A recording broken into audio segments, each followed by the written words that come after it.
झज्जर जिला बहुत अच्छे तरीके से काम कर रहा है, इसमें कोई शक नहीं है और हम उसको और आगे बढ़ाएं सब मिलकर के।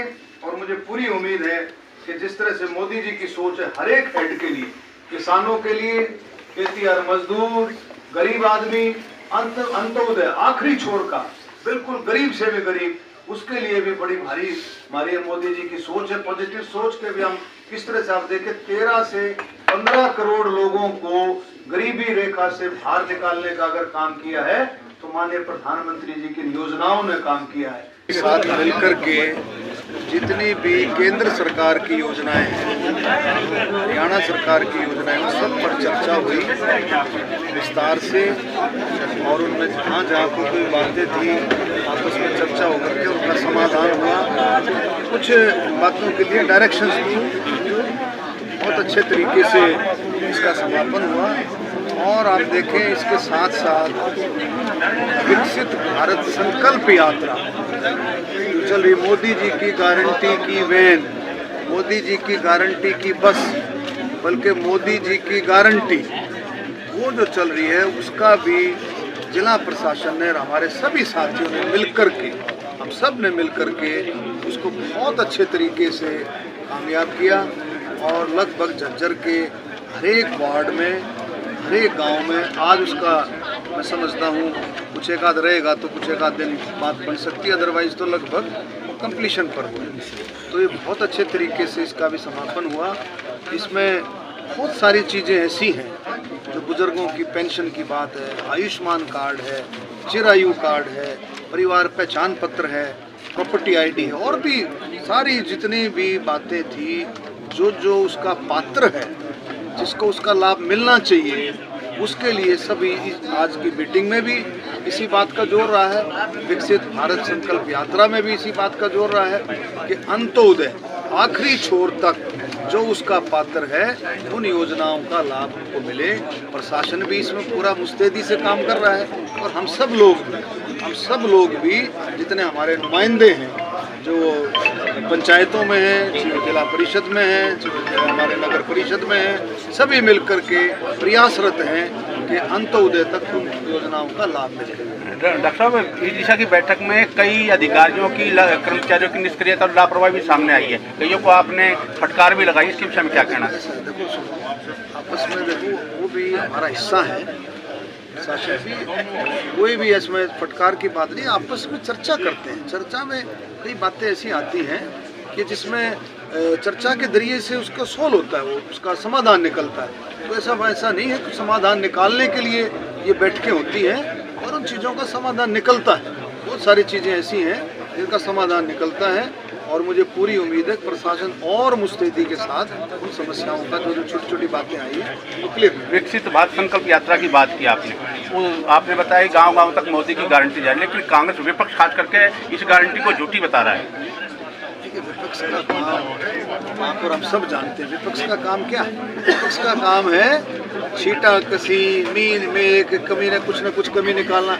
अब आप देखें तो कई गांवों में ऐसे लोगों से मिला, ऐसे लोगों से, बुजुर्गों से मिला, महिलाओं से मिला जो दफ्तर तक जा ही नहीं सकते थे, जो दफ्तर तक जा ही नहीं सकते थे। मैं कल करौली गांव में था, एक ऐसी महिला 62 साल की होगी, 60 साल में पेंशन हो जानी चाहिए, अपने आप हो जाती है उसकी पेंशन 60 साल में, लेकिन उसके कुछ कागज ऐसे थे जो कंप्लीट नहीं कर पाई थी।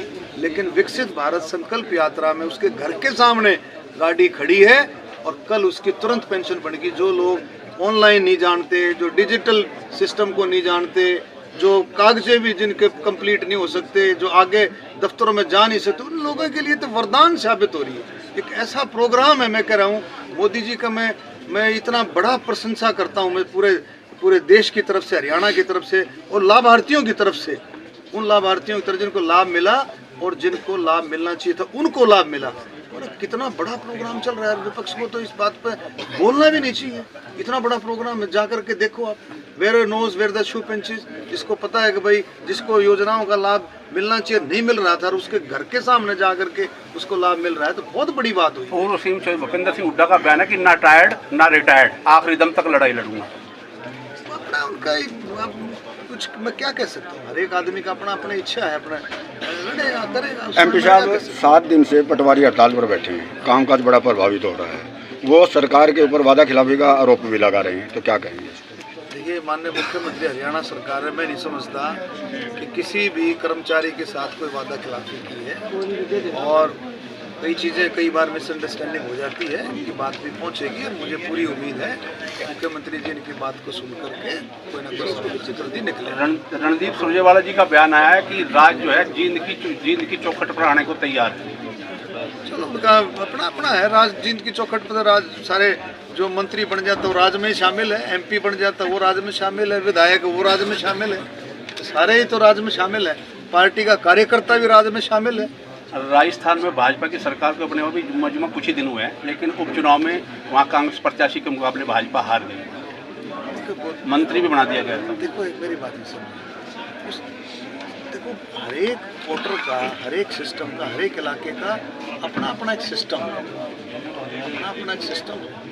अब उसमें सिस्टम में कुछ होता है, कई बार इलेक्शन जो है, इलेक्शन प्रजातंत्र क्या है?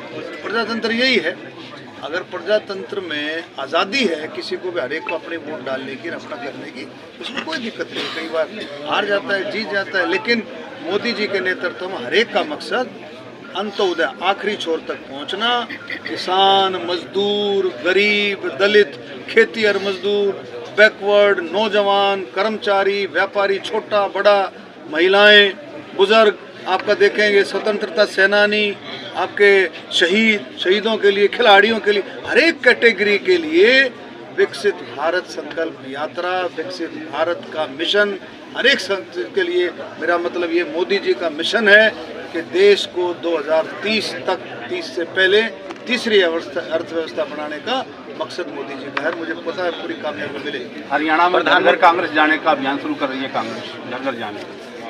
अरे उसमें क्या, इसमें कांग्रेस ने 2014 से पहले भी शुरू किया था अभियान कि भाई घर घर जाएंगे, घर घर बता रही थी मैं घर घर हूँ। क्या हुआ?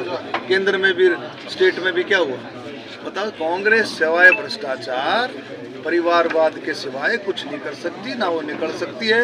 लोगों को बहुत अच्छे तरीके से पता है। अब आप एक बार देखें, मुश्किल से मोदी जी के नेतृत्व में, खट्टर साहब के नेतृत्व में, मुश्किल से नौजवान, हमारा हरियाणा का नौजवान खासकर मैं बात करता हूँ, लाइन पर आया, पारदर्शिता में, ट्रांसपेरेंसी में, ईमानदारी में, कि भी ईमानदारी से उसको नौकरी मिल रही है, ईमानदारी से नौकरी, मुश्किल से वो लाइन पर। अब इन्होंने फिर शुरू कर दिया कि पर्ची सिस्टम फिर करेंगे। पर्ची का मतलब, पर्ची सिस्टम, पर्ची उड़ के तो जाएगी नहीं, पर्ची कोई ना कोई लेके जाएगा, पर्ची के साथ खर्ची। फिर से वो काम जो इन्होंने अपने रोहतक के सम्मेलन में कहा कि भाई नौजवानों चिंता मत करो, सरकार आएगी तो हम पर्ची सिस्टम फिर से लागू करेंगे, खर्ची सिस्टम फिर से अरे वो नौजवान जो लाइन पकड़ गया है उसको फिर से उस गंदे रास्ते पर, उस ऐसे रास्ते पर उस नौजवान को डालना चाहते। लेकिन नौजवान, हमारे हरियाणा का नौजवान, युवा युवतियाँ किसी के बहकावे में नहीं आएंगी और वो मजबूती के साथ भारतीय जनता पार्टी के साथ खड़ी हैं। भारतीय जनता पार्टी की सरकार बहुत ईमानदारी के साथ हर काम को अच्छे से 22 तारीख को रामलला की प्राण प्रतिष्ठा हो रही है अयोध्या में, इस प्रकार की तैयारियां। आप जब मेरे से पूछते हो ना तो मेरे रोंगटे खड़े हो जाते हैं। इतना बड़ा काम, 500 साल पुरानी समस्या का समाधान मोदी जी के नेतृत्व में हो रहा है और हम सबको खुश होना चाहिए। हम पूरे देशवासियों को खुश होना चाहिए, देशवासियों को, कि उनकी प्रेजेंस में वो उसके गवाह हैं कि कितना बड़ा काम हो रहा है। लोग, मैं देखता हूँ, और एक और होड़ लगी है, आप देखेंगे, एक ऐसी होड़ कि लोग बाग भजन, कोई भजन बना रहा है, कोई कविता बना रहा है, वो किसी तरह से वो जुड़ना चाहता है, वो दिखाना चाहता है कि मेरे राम मेरे को देखे, मेरे नाम मुझे भी सुने, कि मेरा भी योगदान है। तो कितना बड़ा काम हो रहा है। मैं कहता हूँ, मैं मोदी जी का, भारतीय जनता पार्टी, मोदी जी का तहे दिल से धन्यवाद देता हूँ कि उन्होंने इतना बड़ा काम, जो सदियों से रुका हुआ काम था, उसको पूरा किया। देश उसका ऋणी रहेगा माननीय प्रधानमंत्री जी का इतना